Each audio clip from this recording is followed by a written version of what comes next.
कार्यक्रम आपका पत्र मिला सुनने वाले सभी श्रोताओं को अनिल भारती का नमस्कार। नमस्कार भारती जी, और कार्यक्रम सुन रहे सभी श्रोताओं को मेरी ओर से भी नमस्कार। कल्पना जी, मैं देख रहा हूँ कि इस बार बहुत बड़ी संख्या में मैसेजेस हम तक पहुँचे हैं, पत्र हम तक पहुँचे हैं जी। और ये पहला खत या मैसेज किसने लिखकर भेजा है? ये पहला मैसेज हमारे श्रोताओं ने लिख भेजा है। दातागंज बदायूं से लिखते हैं विमल ठाकुर, सरिता ठाकुर, शुभ लव, गुनगुन, अमर सिंह, नीलू, अमन, रिया, सेजल और उनके परिवार के सभी सदस्यगण। लिखते हैं कि आपका पत्र मिला कार्यक्रम में हमें बहुत अच्छा लगता है। इस कार्यक्रम में हम पहली बार अपना मैसेज भेज रहे हैं। आपके सभी कार्यक्रम हम नियमित रूप से सुनते हैं, अच्छे लगते हैं। जैसे कि आपकी फरमाइश कार्यक्रम हमारे दिल की धड़कन है। साथ ही हेलो फरमाइश कार्यक्रम, ये कार्यक्रम भी बहुत ही सुरीला कार्यक्रम है। किसानों के लिए कार्यक्रम हमें बहुत अच्छा लगता है क्योंकि हम भी एक किसान ही हैं। युवाओं के लिए वाणी भी अच्छा लगता है। सभी कार्यक्रम एक से बढ़कर एक हैं, चाहे मैसेज के ऊपर कार्यक्रम हो या व्हाट्सएप फरमाइश। हमारी शिकायत बस यही है कि हमने हेलो फरमाइश कार्यक्रम की रिकॉर्डिंग के लिए फ़ोन किया था और हमारे साथ कल्पना जी ने ढेर सारी बातें की, कॉल को शामिल नहीं किया। कृपया ऐसा ना करें क्योंकि हमारा भी समय बर्बाद हुआ और आपका भी, क्योंकि जब कॉल सुनने को नहीं मिलती तो दिल को ऐसा लगता है कि आप लोग हमारे श्रोताओं के साथ मजाक करते हो, क्योंकि आपकी रेडियो को सुनकर हमारे दिन की शुरुआत होती है।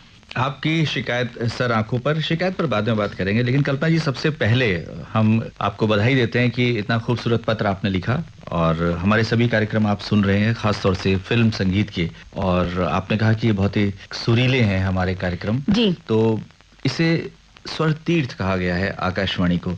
अगर आपने आकाशवाणी को सुन लिया तो समझ लीजिए कि आपने एक तीर्थ के दर्शन कर लिए। क्या बात है। तो निश्चित तौर पर ये जो स्वर तीर्थ है, ये ऐसे ही कार्यक्रम आप तक पहुंचा रहा है, और अगर वो रसमय है कार्यक्रम और बहुत सुरीला कार्यक्रम है तो हमें बेहद खुशी हो रही है कि आप तक हम ऐसे कार्यक्रम पहुंचा रहे हैं जी। आपने सभी कार्यक्रमों की प्रशंसा लिखकर भेजी है। जिन कार्यक्रमों की प्रशंसा आप लिख रही हैं उसकी जो प्रशंसा है सीधे सीधे हमारे प्रस्तुतकर्ताओं तक पहुंच रही है जी। और आपकी शिकायत कल्पना जी तक। जी बिल्कुल, शिकायत का निवारण करेंगे भारती जी, क्योंकि मुझे लगता है कि 2 तारीख को जो हेलो फरमाइश कार्यक्रम प्रसारित होना था वो 3 तारीख को प्रसारित किया गया है। शायद इसी वजह से अपना कॉल नहीं सुन पाए होंगे, क्योंकि जो कार्यक्रम रात्रि 10 बजे प्रसारित होता है हेलो फरमाइश कार्यक्रम, उसको हमने 3 तारीख को शाम को 4:01 पर प्रसारित किया था। और हमने इसके बारे में जानकारी भी दी थी। संभवतः आप तक वो सूचना नहीं पहुंच पाई और हम आपको कह सकते हैं कि आपका समय व्यर्थ नहीं गया और ना ही हमारा समय व्यर्थ हुआ। जी बिल्कुल। लोगों ने आपकी आवाज सुनी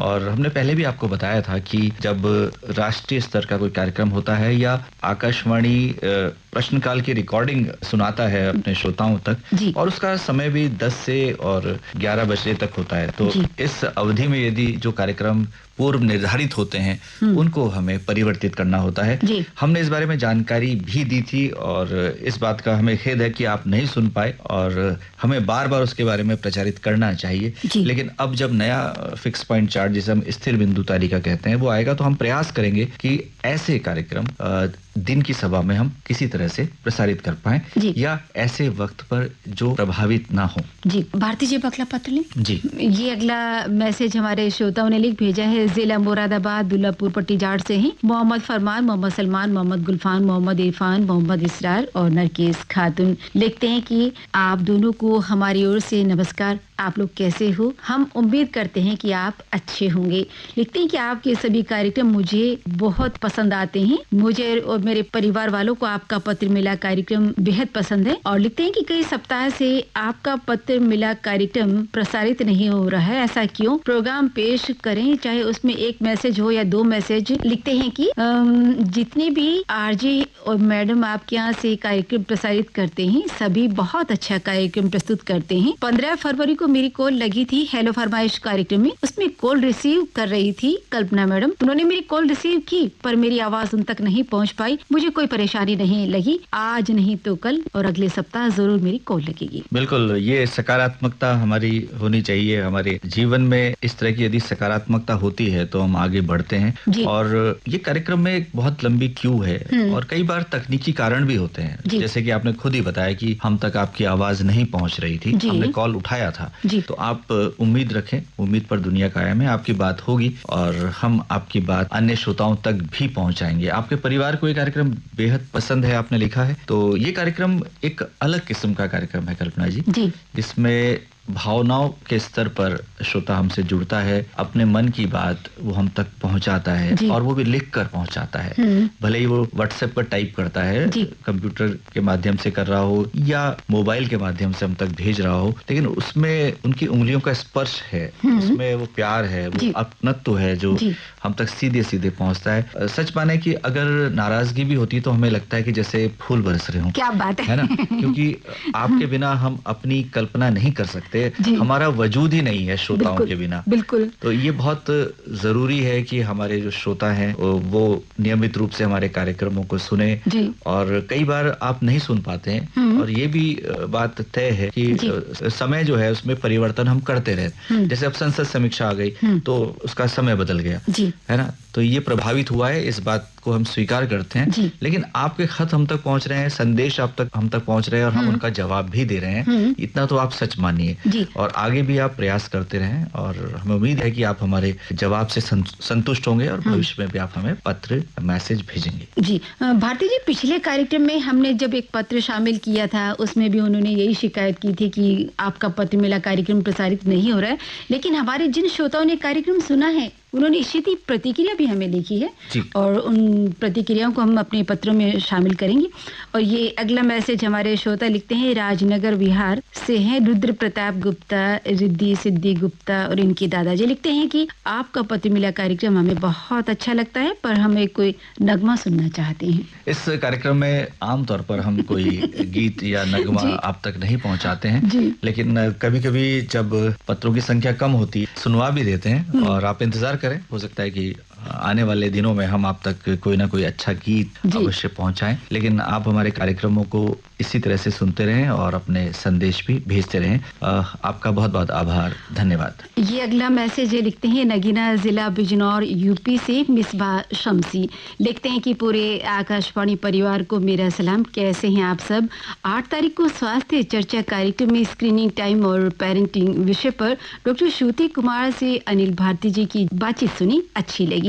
और लिखते हैं 9 तारीख को युवाणी कार्यक्रम में कंप्यूटर साइंस में रोजगार विषय पर आकृति अग्रवाल से अनिल भारती जी की बातचीत सुनी, अच्छी लगी। 10 तारीख को महिला जगत कार्यक्रम बहुत पसंद आया। 11 तारीख को बाल मंडल कार्यक्रम में सुमन जी की प्रस्तुति सुनकर अच्छा लगा। 12 तारीख को एक कलाकार कार्यक्रम में गायक शंकर महादेवन जी से संबंधित हमने जानकारी सुनी। 13 तारीख को खेल दर्पण कार्यक्रम सुना, अच्छा लगा। 14 तारीख को नमस्कार देहरादून कार्यक्रम में प्रियंका जेना की प्रस्तुति अच्छी लगी। कहते हैं कि आपके केंद्र के सभी कार्यक्रम बहुत अच्छे लग रहे हैं। मिसबा जी हमारी नियमित श्रोता हैं, बहुत ही सुधी श्रोता मैं कहूँगा, और इस बात का सबूत उनका ये मैसेज है जिसमें सिलसिलेवार उन्होंने हमारे कार्यक्रमों का उल्लेख किया है, तिथि भी बताई है, समय बताया है, कार्यक्रम का नाम बताया है और प्रस्तुतकर्ता की बात की है। आपने बढ़ता स्क्रीनिंग टाइम और पेरेंटिंग विषय पर डॉक्टर श्रुति कुमार से जो बातचीत सुनी, निश्चित तौर पर वो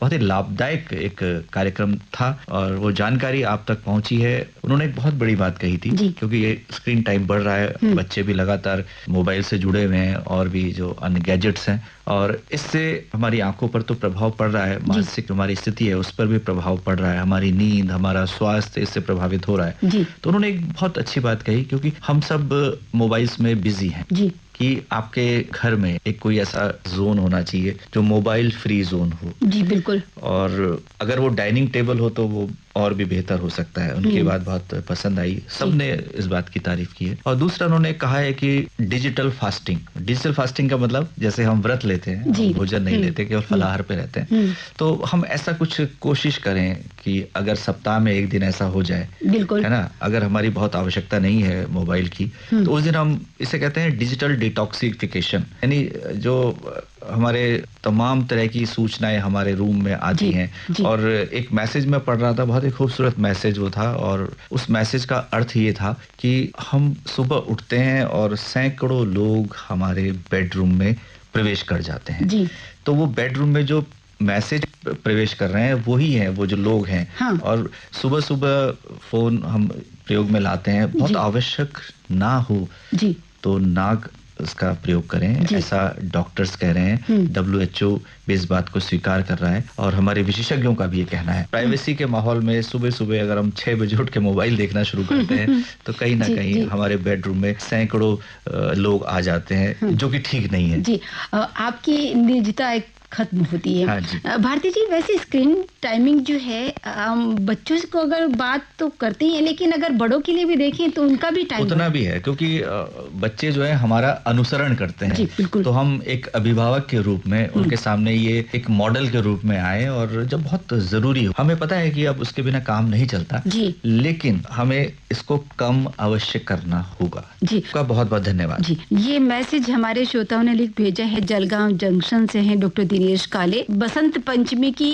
आपको और सभी को असीम शुभकामनाएं। लिखते हैं कि मातृशक्ति को सदैव नमनरत रहता हूँ। ब्रह्मांड तत्व में विद्यमान मातृत्व शक्ति ही सृष्टि की संरक्षण करता है, ऐसा मेरा मानना है। यही क्रिया है और वही क्रियापद है, वही सौंदर्य और वही प्रेम की मूर्त। जी, आपको भी परिवार सहित बहुत बहुत शुभकामनाएं बसंत पंचमी पर्व की। और ये पर्व उल्लास का प्रतीक है। प्रकृति अपने वस्त्र बदलती है, नए रूप में श्रृंगार करती है, और वो सब हमें दिखाई दे रहा है। थोड़ा मौसम बदला है निश्चित तौर पर, लेकिन हम इसका स्वागत करें और प्रकृति के संरक्षण के लिए जितना जो कुछ हम कर सकते हैं, और ज्ञान की देवी सरस्वती की आराधना हम करते हैं इस दिन। जी, और हम सभी ने माँ सरस्वती से ये आराधना की, उनसे ये निवेदन किया कि वो ज्ञान में वृद्धि करे, हमारी चेतना का विकास हो, और हम एक अच्छे इंसान के रूप में इस धरती पर रहें। प्रकृति के साथ हमारा जो निकटता है, निजता है, वो और बढ़े, और हम इस प्रकृति को और खूबसूरत बना पाए। जी, ये अगला मैसेज हमारे श्रोता लिखते हैं, सिटी दौलत ऑल कुवैत से हैं, महबूब दुकानदार, जसपुर रोड, दूलापुर, जिला मुरादाबाद से। बेगम साहिबा, महमूब, मोहम्मद सबीर अंसारी, मोहम्मद वारिस अंसारी, बेटी अर्शिफा परवीन लिखते हैं कि आपके यहाँ से सभी कार्यक्रम हम सुनते हैं, अच्छे लगते हैं। व्हाट्सएप फरमाइश, फोन इन प्रोग्राम, आपका पत्र मिला, फिल्म संगीत, आपकी फरमाइश और कृषि जगत कार्यक्रम हमें बहुत अच्छे लगते हैं। लिखते हैं कि आप मेरे मैसेज को कार्यक्रम में शामिल नहीं करते हैं। मैं कुवैत में रहता हूँ, आपकी प्रोग्राम सुनता हूँ। ड्यूटी पर बहुत मायूसी होती है जब आप हमारा मैसेज शामिल नहीं करते हो। 2 सप्ताह से आपका पत्र मिला कार्यक्रम समय पर ऐप पर आपका देहरादून कार्यक्रम नहीं चला, ऐसा क्यों? देखिए, कार्यक्रम प्रसारित हुआ है और हमारे असंख्य श्रोताओं ने ये कार्यक्रम सुना है। आपके संदेश हमारे कार्यक्रम में शामिल होते रहते हैं। आप कुवैत से हमें ये संदेश भेज रहे हैं और हमें बहुत अच्छा लग रहा है कि जो देश की खुशबू है वो आप तक सीधे सीधे पहुंच रही है, और आपका जो लगाव है अपने देश के साथ वो वहाँ भी बरकरार है। आप आकाशवाणी